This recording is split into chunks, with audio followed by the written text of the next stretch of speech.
Muito bem, vamos lá. Nós estamos chegando no final, Lesson 30. Vamos ver um pouquinho mais sobre morfemas. Nós mencionamos na última lição o que são morfemas. Vamos ver mais um pouquinho sobre os significados. A definição de morfema incluiu a frase partes significativas.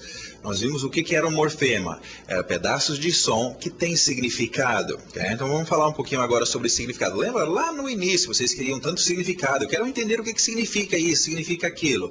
Então agora é uma parte importante em termos de você pegar esse significado. Há um relacionamento entre o significado e as formas do idioma. Lembra, as formas são as palavras, é aquela forma, eu escuto aquela forma, eu utilizo daquela forma e aquela forma tem significado, ok? Nas línguas, as formas não podem ser separadas dos seus significados. Não seria interessante e nem proveitoso estudar apenas os sons de um idioma, sem qualquer consideração pelos seus significados. O sistema é assim, ela funciona. Aquele som tem um certo significado, ok? O sistema de significados de um idioma não poderá ser analisado a parte de suas formas e a distribuição das mesmas. Não há significado sem formas, ok? Então, só para ser claro, o que nós estamos, esse código que nós usamos é utilizando formas, as palavras, que têm significado, ok? Por isso, consideramos essas duas partes, forma e significado, inseparáveis. O fato de um idioma ser um sistema formal, tendo formas, é indiscutível, mas o idioma é também comunicação, tem que ter significado aí no meio. Um sistema de comunicação com o relacionamento forma-significado para sua base. Toda língua é um sistema de símbolos extremamente complexo. Tão complexo que uma descrição minuciosa de qualquer um levaria uma vida inteira de estudo por um linguista profissional. Então, nós estamos, só para vocês saberem, nós estamos só tocando um pouco nisso. É uma coisa bem profunda para vocês que querem estudar mesmo, eu quero me aprofundar, vai por aí, ok? Tem muita coisa. Precisamos lembrar que há muitas ambiguidades e distinções obscuras dentro do inglês, dentro de qualquer idioma, na verdade. Muitos dos contrastes de forma no inglês parecem muito inconsistentes. Distinções minuciosas dos significados não deveriam nos desanimar, nem fazer com que imaginemos que a pessoa falando está inconsistente. Lembra, nós estamos em desvantagem. A gente está, quando estamos conversando com a pessoa no idioma, né, é aprender sempre. Em fato, eles devem nos estimular a dominá-los como uma maneira de falar eficientemente com as pessoas no inglês. Então, essas dicas sobre morfemas e a gente só trabalhar para conhecer e entender, só entender um pouquinho. Nós vamos ver uns exemplos agora nos objetos, mas de entender a importância de o que é esse som e que o som está ligado a significado, e é por aí que eu quero entender. Então, entendimento, você vai ter o significado, e morfemas faz parte disso, ok? Muito bom, vamos lá com nossos objetos, vamos ver bastante objetos hoje, objetos bons que você trabalha no escritório. Vamos lá, desk.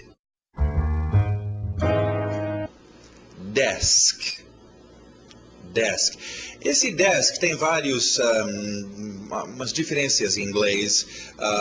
Carteira de escola, especificamente, você se sentar e estudar, mas também a gente falaria em português mesa, né?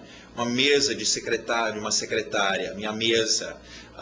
E esse é o mesmo desk em inglês. Desk é qualquer superfície que você está usando para realizar trabalhos em cima.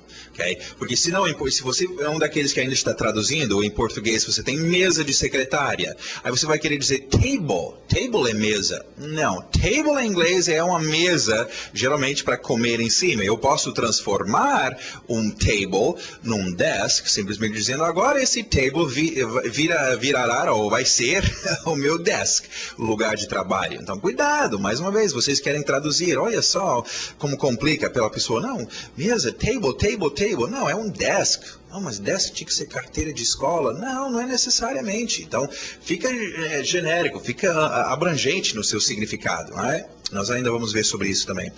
Alright, desk então, continuando, mais objetos, drawer. drawer, drawer, ok? Vem do verbo to draw, puxar ou sacar, então você está puxando, sim, usa quando draw uma arma, ok? E confunde, se você é uma daquelas pessoas que vai pesquisar no seu dicionário, como eu sugiro, é bom saber todos os âmbitos. Eu tento dar para vocês os significados básicos, mas muitas dessas palavras têm muitos outros usos e áreas que você pode expandir e procurar. Tem o verbo to draw, que é sacar uma arma, por exemplo, mas também é desenhar. Curioso, são diferentes, mas então nesse caso drawer de puxar, ok? Desk drawer, né? Alright, continuando, a pronúncia é fácil nesse aqui, o som de K, e lembra pássaro, era bird, então cupboard, cupboard. Cupboard.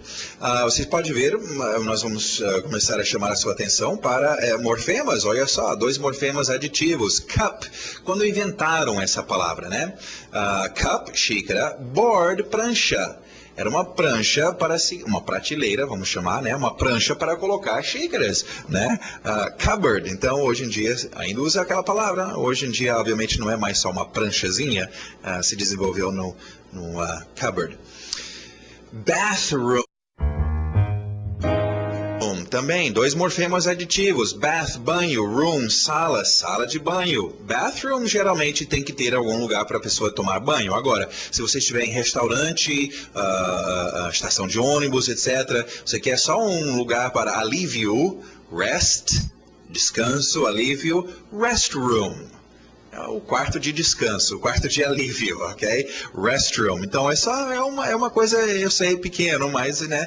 E se você estiver, por exemplo, num restaurante ou numa estação de trem e pedir para alguém onde está o bathroom, eles não vão achar estranho, ok? Eles talvez vão dizer, o restroom está para lá. Então, é normal, só entende que tem essas, porque bath, geralmente, tecnicamente, teria que ter um lugar para banho, bathroom, ok? Bathroom, então, e restroom. Shower. Num bathroom você pode achar um shower, que é ducha, é chuveiro, ok? Bath geralmente vai ser onde tem o banho, de você deitar na água, alright? Shower é uma ducha. Olha outra, usando room também, bedroom. 2 morfemas aditivos, bed, cama, room, sala, sala de cama. Okay? E tem que entender que o inglês faz muito isso. É nisso que as pessoas se enrolam muito na hora de tentar traduzir. Mas sala de cama, o que é isso? Só porque não é quarto? Sim, mas é só entender, visualiza, imagina. Vocês têm as imagens aí, aceita o som. Ok. Vamos lá. Continuando. Mais objetos. Chinese. Chinese, uma força hoje em dia no mundo, os Chinese, the Chinese people, Chinese language, e etc. Chinese food, ok. Fact, fact, um K com T, fact, fact. Many facts, né? Know your facts, saber os fatos. Por falar em know, olha aí, uma junção de know, saber ou conhecer, com um sufixo, na, a pronúncia fica um pouco estranho, knowledge. Knowledge, bem conhecido essa palavra, bem utilizado, sabedoria, conhecimento, do you have knowledge? Not to my knowledge, não é do meu conhecimento, tal, então knowledge. Gate. Gate. Gate, bem abrangente, a foto é um tipo de gate, mas tem muitos. No aeroporto tem gate, internet tem gate, etc. Alright, gate. Seatbelt. Seatbelt. Okay? 2 palavras, embora separadas, mas criando uma coisa só. Seat, assento, belt, cinto, cinto de poltrona. Existe, claro, safety belt, mas isso não é tão comum, ok? Em qualquer lugar que você use, safety belt as pessoas vão entender, mas em geral eles vão usar com você seat belt, ok? Fasten your seat belt, alright? Song. Não esquece do nariz. Um som nasal com um Gzinho no final. Song. É uma canção. Eu vejo um erro que muitas pessoas fazem. Mais uma vez de traduzir direto. Em português, falamos sobre uma música. Você gostou dessa música do Djavan? Eu gosto daquela música chamada, né? A gente refere a uma canção ou uma música. Em português também referimos a música em geral. Eu sou um estudante da música. Em inglês, a palavra music é música em geral e só. Não serve para, esta música do Djavan, né? Estou fazendo comercial do Djavan. É muito bom. Okay. Song é o que você quer. Esta canção, esta música é cantada, ok? Continuando, e aberto de E, tip, tip. Vários usos para tip, bem comum no dia a dia norte-americano, gorjetas, para tudo tem gorjeta, né? Receber uma gorjeta. Uma dica também, vou te dar um tip. Não saia na chuva sem guarda-chuva, ok? E também outro uso muito comum como objeto, a ponta. No nosso dia a dia falamos muito sobre pontas, a ponta da faca, a ponta do nariz, ponta do dedo, ponta do iceberg, pontas, né, lá no finalzinho. É bem utilizado. E essa também é interessante, dá uma olhada no seu dicionário para ver os outros usos. Tem o verbo to tip, que não tem nada a ver com este. To tip é inclinar, é tipo empurrar uma coisa para ela cair. Tip, cair. Então, dá uma pesquisada, aprendem a usar, porque aqui eu dou só como uma criança aprende, né? Aqueles primeiros usos das palavras. Mas muitas vezes, e você descobre isso no seu dicionário, eu como adulto e em total domínio do idioma, tem muitos outros usos e gírias que a gente usa para essas palavras. Então, dá uma olhada no seu dicionário. Continuando, gentleman. Tivemos lady e ladies, né, senhoras. Então, agora, gentleman. Pronúncia rápida geralmente vai tirar esse T. Gentleman. Gentleman, né, cavalheiro, o plural, gentleman. Gentlemen. Aí por isso que tem então a expressão ladies and gentlemen. Olha, o T sumiu. Gentlemen. Ladies and gentlemen. Ok. Muito bom. Continuando. Oh, meu Deus. Eu tenho que puxar esse... Já estamos indo. Vocês estão gostando do curso? Espera, já estamos chegando no final. Mas até agora, não esquece, gente. Tem que ouvir muito. O segredo é escutar, escutar, escutar. Vamos lá. Mais objetos. Suit. Lembra daquele UI, som de U, fruit, juice, ok? Então, mais uma vez, só o som de U, suit. Suit. No dia a dia, geralmente, se a gente refere a um suit, já sabemos que estamos falando sobre um terno, né? Pode ser mulher que usa, muito comum o business suit, né? O terno de uma pessoa que trabalha em negócios, né? Um suit. Esse é o comum, mas existem outros usos. Suit, antes que eles inventaram ternos, tinha o seu uso básico, que é qualquer traje, ok? Então, por isso que tem aí do lado o exemplo bathing suit. É um traje de banho, né? Então, seu suit é isso aí. Bom, faz parte de um suit o seu tie. Tie, lembra do verbo to tie, amarrar? Então, um tie é um amarrado, um tie. Tie a tie, isso mesmo. Outras coisas que a pessoa pode usar junto com o suit, um W saindo dos lábios, wallet. Wallet. Wallet. Forte no R, ride. Ride. Ride. Objeto carona. Nessa lição nós vamos ver o verbo to ride, que é pegar carona, ir de carona, um monte de coisa. Mas um ride é simplesmente uma carona. Se alguém te pedir, can I give you, né, lhe dar uma carona, can I give you a ride? I need a ride, eu preciso de uma carona. Carona é uma palavra importante, a gente usa no português, por isso que eu coloquei aqui. E também porque nós vamos ver o verbo. E por falar em verbos, então, vamos ver nossos verbos desta lição. Bastante, você pode ver, nós estamos chegando no final, eu estou recheando, estou enchendo de palavras de ação, ok? Verbos, tem bastante. Vamos lá então. To pay, esse é um verbo importante para quem tem um emprego e quer receber o seu dinheiro, ou que alguém deve alguma coisa para você também. To pay. Pay, o passado irregular, paid, só colocar um D no final, engole o D, paid. Alright, e é basicamente isso, é pagar de pagamento, você tem dia de pagamento que vai ser payday, né? My pay, o meu salário, refere-se ao objeto também, pay. Mas não precisa ser só salário, né? Você estava devendo aquele cara, você pay ele, você pagou ele, né? Ok, vamos lá ver as frases. Did you pay the maid? He didn't pay us. Ok, lembra, o som vai ser igual. Lembra do nosso qualificador de onde as coisas estão? Pensa na sua cor verde, where, mesma pronúncia, só que outro significado. O verbo agora, to wear. To wear.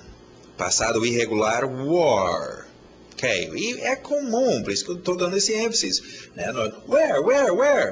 Where? Qual dos dois? É wear de vestir, que é comum, ou é wear de onde? Então vai ter que perceber pelo seu contexto. Né? Nesse caso, wear de usar roupa. Ok? Não é usar qualquer coisa, é usar vestir. Wear, você está pensando em roupa. Ok? Alright, vamos ver as frases. I wanna wear this dress. What should I wear? La la la la, to sing. Passado irregular, sang. Oh, meu amor, estou sem dinheiro. Ok? Cuidado com a sua pronúncia. Sang. He sings in the bathroom. Lá dentro do banheiro. Né? In the bathroom. Não dá para traduzir diretamente, porque em português, no banheiro, no estacionamento, em inglês é específico. In é lá dentro do banheiro. Né? At seria lá no estacionamento. Alright, então, in the bathroom. I like to sing. Mais um verbo, esse verbo é estranho. Vamos ver, to put. E é muito usado. Quantas vezes no seu dia a dia você põe ou coloca alguma coisa em algum lugar?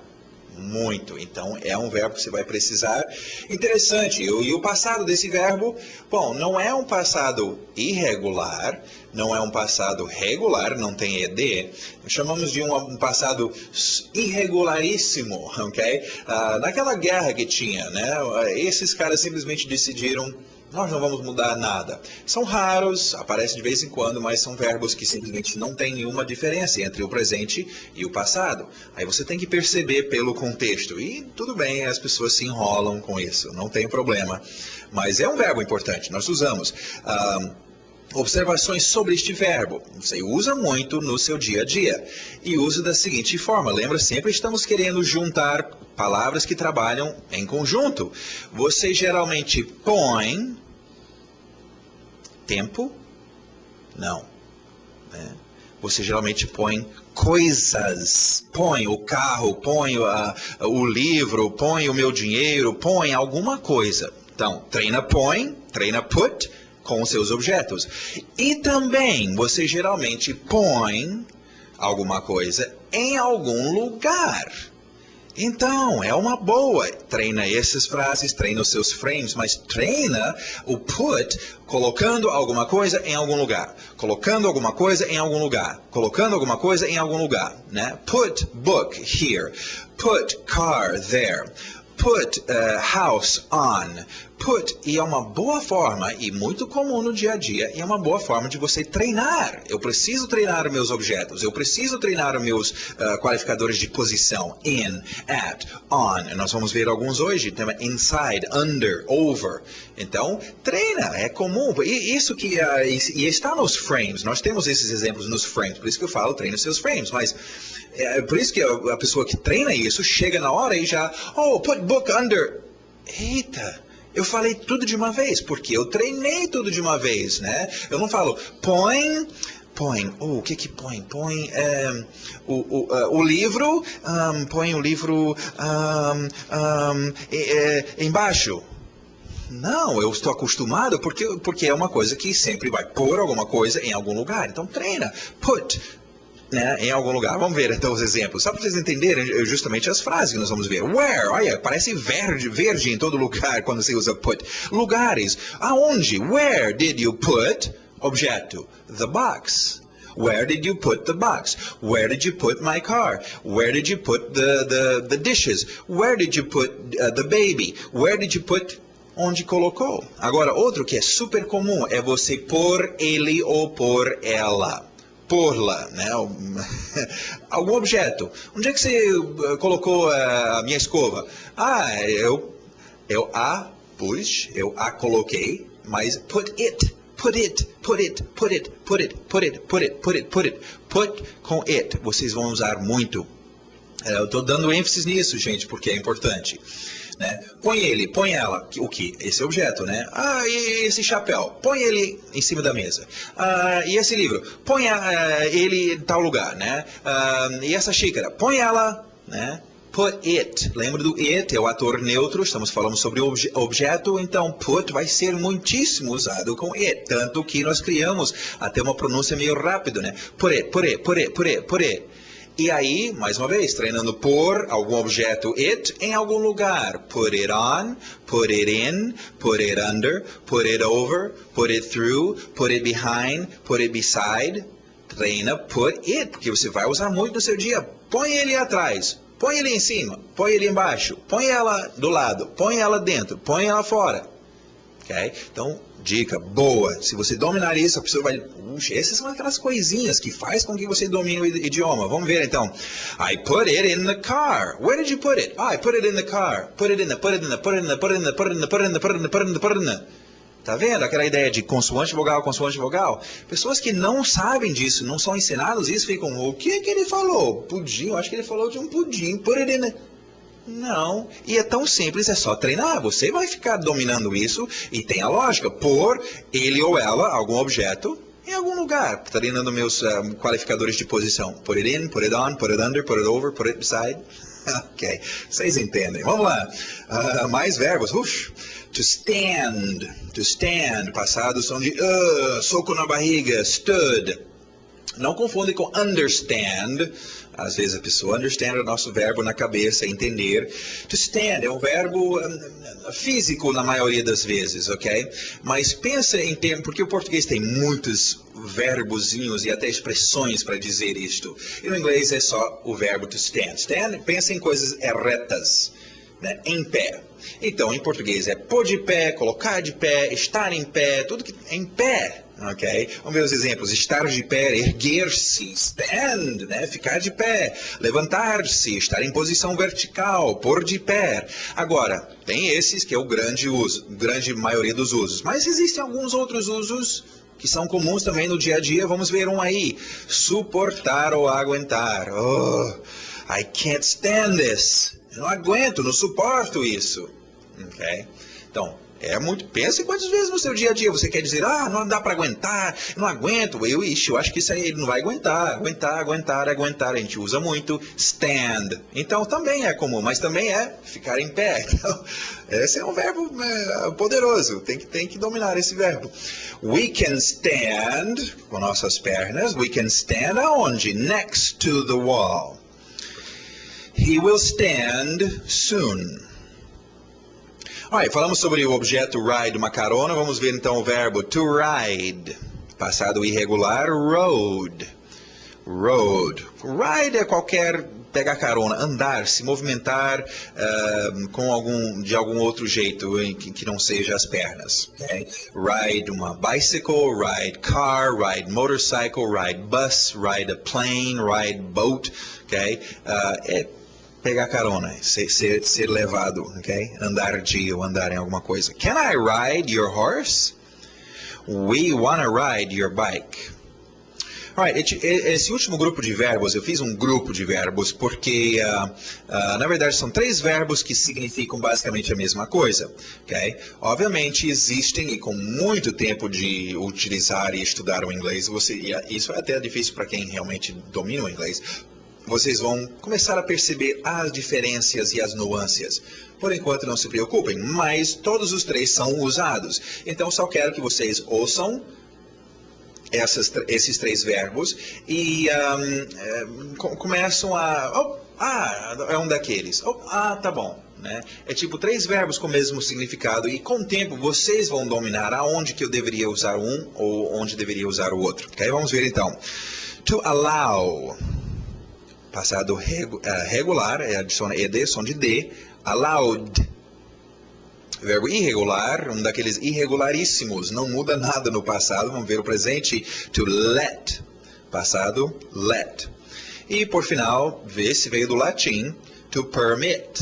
To permit, passado regular, permitted. Permitted, ok? Aquele garganta, permitted.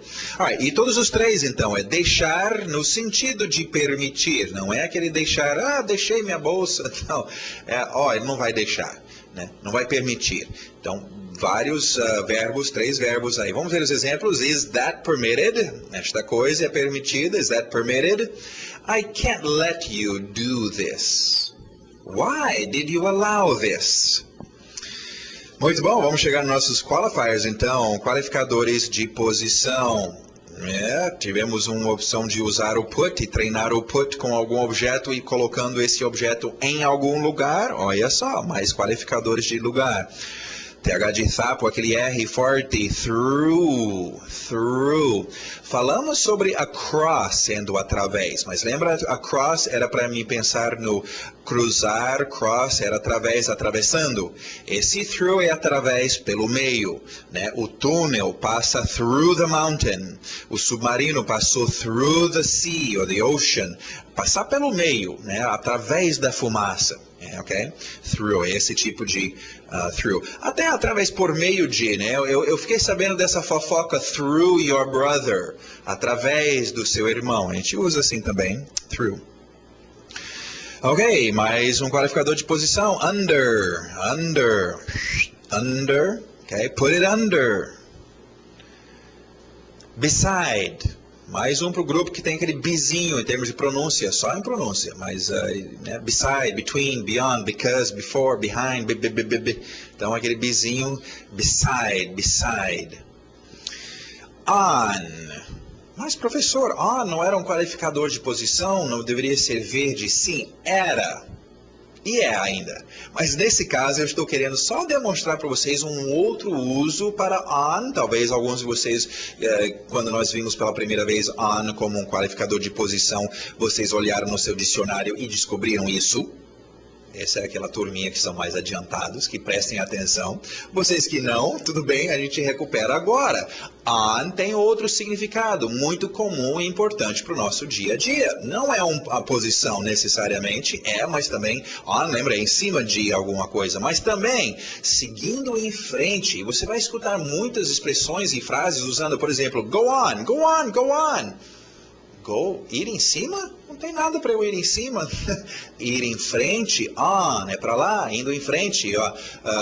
Pass on, passa em frente, passa para lá, on, pass on. Né? Roll on, rolar em frente, seguindo em frente. Outros para from now on, de agora e diante. Expressão bem comum no seu dia a dia. Então é importante, eu só queria passar isso para vocês. Cuidado, existe o on, posição. Qualificador de posição seria verde, mas esse aqui eu queria mostrar para vocês um outro uso para on, que é seguindo em frente, né? Muito usado em expressões, go on, né?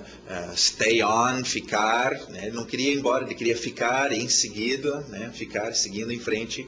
Alright, vamos lá, vamos ver expressions, bastante expressões hoje. Everybody. Okay? Nós já vimos, inclusive, everybody era every, cada body, cada corpo, ou todos os corpos.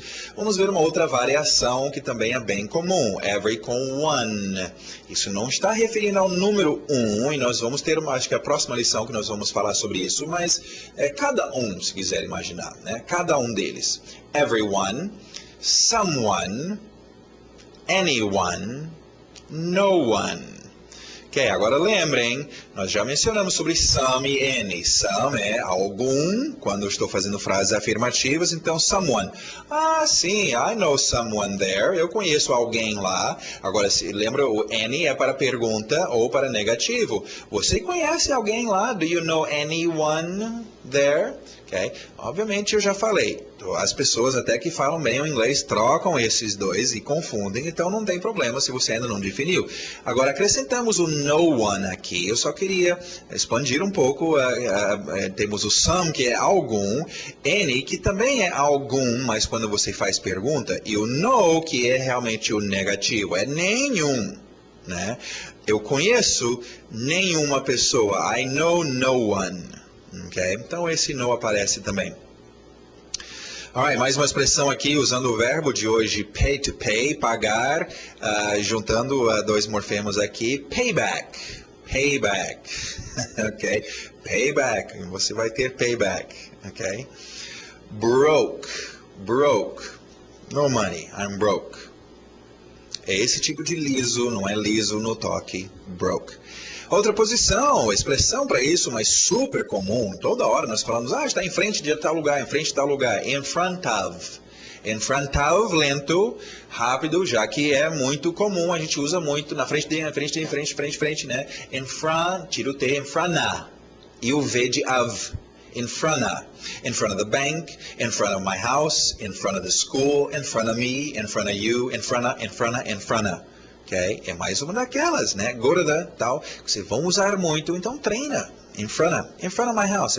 Você não deveria ficar, o que esse cara, frona, ele quer um frona, o que esse cara quer um frona? Não, ele está usando uma frase básica do dia a dia, só que ela fica distorcida, e você tem que sacar essa distorção. Não é dizer que essa distorção ocorre em todas as palavras do inglês. Não, ocorrem naquelas palavrinhas, naquelas frases comuns do dia a dia. Essas que eu preciso, porque eu quero falar o inglês do dia a dia. Okay? E não são muitos, mas esse é comum. Pensa no português. Quantas vezes eu falo em frente de algum lugar? É muito, então é bom eu dominar isso, in front of. Alright, outra expressão, usando ride. Lembra dar uma carona, então, to give a ride. To turn off, to turn on.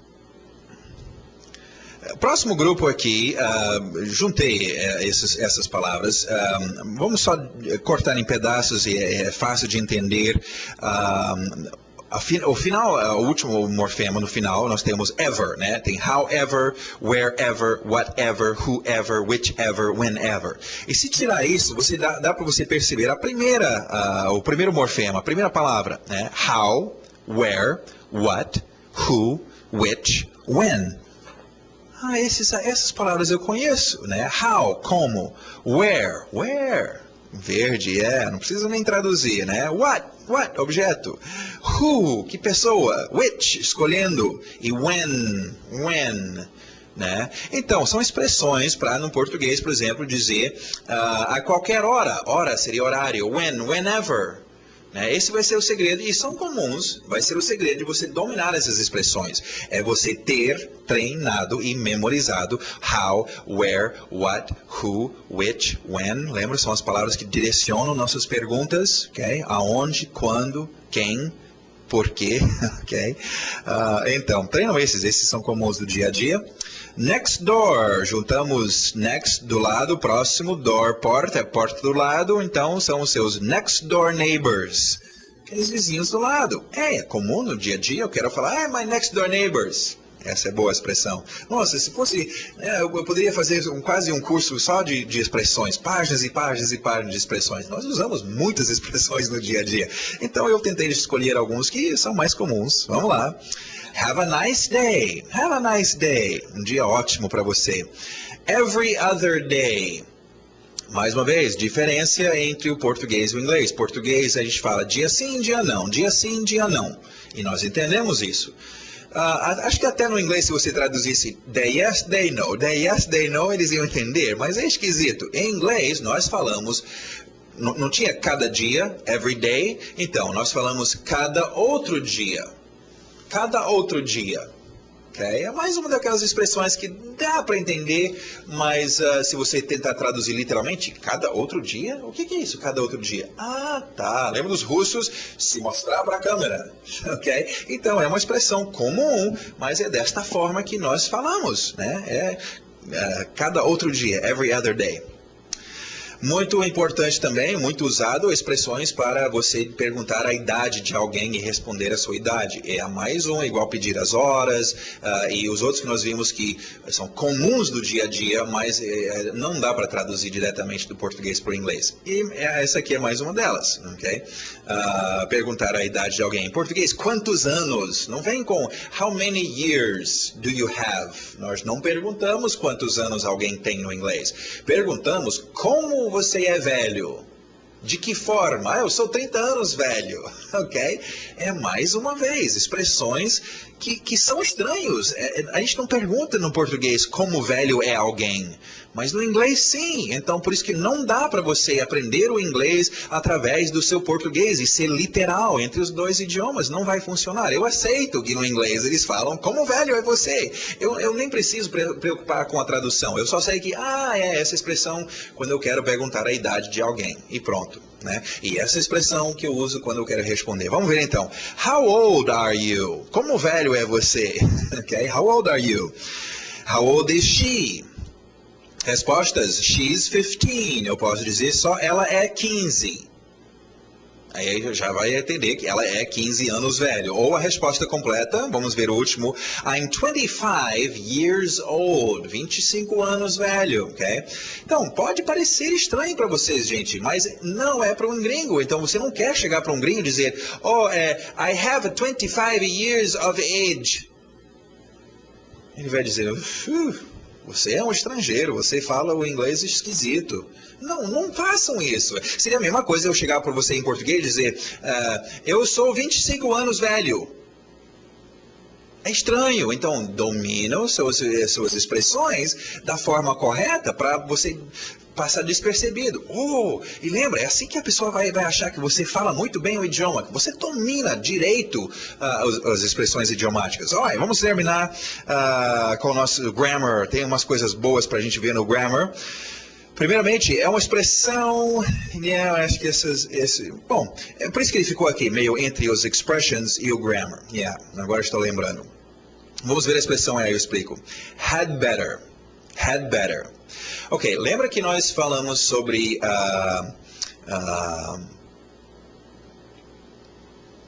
o verbo auxiliar should, ok? Que era dever. Esse que era eu estou tentando, porque tinha outro dever de dever dinheiro para alguém, mas não é esse. Dever de uma coisa que você deve fazer, ok? Acho que melhor eu vou para o quadro nesse para eu explicar esses dois, porque nós vamos ver uma coisa interessante agora, uma coisa que eu inventei, mas eu acho que pelo caminho que eu já levei vocês agora, para facilitar o seu entendimento, lembra que nós falamos sobre a importância de verbos auxiliares no inglês, ok? Você tem o seu verbo auxiliar que entra e o seu posicionamento aqui no afirmativo é sempre antes do verbo, ok? Porque é um verbo auxiliar. Lembra que nós mencionamos que, se você quiser imaginar, seria a mesma coisa que acontece em português com o verbo, a conjugação do verbo. Em português você pega o seu verbo e você faz a conjugação aqui no final do verbo. Então no inglês você pega o seu verbo, study, por exemplo, e você faz o efeito que você quer aqui na frente. Se você quer jogar esse verbo no futuro, se quer jogar o verbo no passado, né? Então, a gente vem aqui na frente com, por exemplo, will, ok? Vê se quebrando aí. Will, não ajudou, mas, ok, vocês entendem. Verbo auxiliar fazendo o efeito, ok? E nós até vimos como às vezes, como foi o caso do will, a gente até cria só um som, né? Um som de um study. Então, realmente, acaba virando uma coisa quase parecida com o português, que tem no final né? Estudará, né? Então, no inglês você tem all study, aquele L. Tá bom, até aí nós fomos e nós entendemos. Agora, vamos ver essa próxima coisa. Eu vou chamar esse próximo grupo de, como vocês estão vendo aí, semi-verbos auxiliares. Agora, isso não existe, ninguém ensina isso, eu acho que eu sou o único, mas é para vocês entenderem, ok? As pessoas super gramaticais e tal analisam esse curso e falam, e vejo muitas coisas que, não é assim, mas eu coloco assim porque é mais fácil para vocês entenderem. Então vamos chamar isso que nós estamos vendo agora de um semi-verbo auxiliar. Não é um verbo auxiliar, mas entra aqui no mesmo lugar e é quase um verbo auxiliar. Por quê? Porque embora começa grande, ela fica distorcida e fica parecendo só uma palavrinha. Vamos ver então. Acabamos de falar sobre então had better. ok? Bem grande. Had, teve, melhor, esquecem. Nós queremos saber da utilização, como ela é usada. O significado desse had better, vindo aqui na frente do meu verbo, é o seguinte. Okay? Antes nós colocávamos should, e aí você ainda usa should. Should era deve estudar. Had better é deve estudar, mas se você não estudar, vai ter consequências sérias. Okay? Em português, a gente também tem essa forma, só que nós poderíamos dizer, você deve estudar. Ou eu posso dizer o had better, que seria, é melhor você estudar, porque senão vai ter consequências. Então, em português, esse had better seria, é melhor estudar, é melhor comer, é melhor fazer, é melhor dizer, é melhor, had better. Okay? É diferente de deve. Deve estudar, deve dizer. Se diz ou não é problema dele, mas ele deve. Had better, não. Had better é melhor fazer isso, ok? Agora, eu quero voltar à ideia do semiverbo auxiliar, porque na conversa, o que vai acontecer com esse had better, raramente as pessoas vão dizer, you had better study, he had better go, we had better need, you had better do, you had better. Isso cansa. O que vai acontecer? Aquela distorção. E acontece essa distorção aqui. Só um D. Esse giz hoje não está me ajudando. Ok, mas eu falo o que é e vocês percebem, ok? D com o seu better. Só o D. Better. Vocês podem ver na apostila, tem aí escrito bem nítido. Better. Então, cria como se fosse uma palavrinha. Better study, better go. E treina isso com verbos. Better have, melhor você ter. Né? Better stop. Isso é muito cedo na vida. A gente, melhor você parar com isso. You'd better stop. Better. Ok?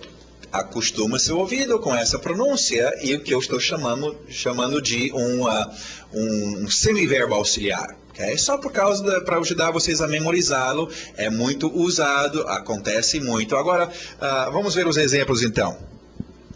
She had better go. É bom para treinar isso com seus verbos, né? É o efeito que está sendo feito, ocorrendo com o verbo. She had better go. Não pode mais ficar aqui. You'd better, aí em parênteses, you'd better stop. Okay? E isso é tão importante, gente, porque stop. Eu escutei stop. Sim, mas que tipo de stop? Eu escutei o verbo, mas qual é o efeito do verbo? Né? Então, esse efeito está vindo aqui, antes do verbo. Better stop. Aquele better que é melhor. Ok, tá bom, eu vou parar. Né? As mudanças, nós já vimos isso desde cedo, ocorrem no inglês aqui, nesse espaço que é para verbos auxiliares, e agora estamos inventando e colocando um semiverbo auxiliar também, mas é porque ele entra no mesmo lugar e tem um efeito em cima do verbo, ok? The students had better go early. The students had better. E você só vai ouvir alguém falando inglês, só vai ouvir isso. Eles não vão dizer, the students had better go early.